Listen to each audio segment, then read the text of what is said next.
Welcome back to the channel HardReset.Info. In this video I will show you how to send photos in HD quality in WhatsApp. So let's open WhatsApp application and let's go to any chat.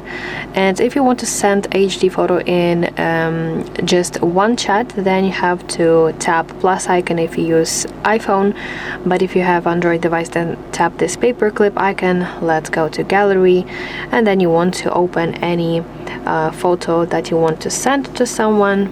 I will go with this one, and then you want to tap on preview option. Then let's tap done,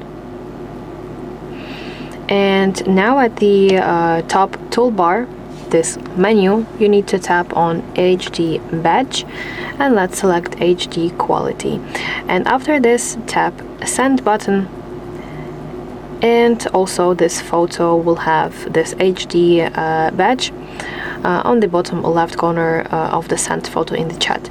But if you always want your photos and videos to be sent in high resolution without tapping any HD icon every single time, then we'll need to go to settings. Now go to section storage and data, and here you'll find option media upload quality, and here you need to select HD quality. And do not forget to save it by using this save button. So that is basically it. Thanks so much for watching this video. If this was helpful, please leave a like and subscribe to our channel for more content like this, and I will see you in the next one.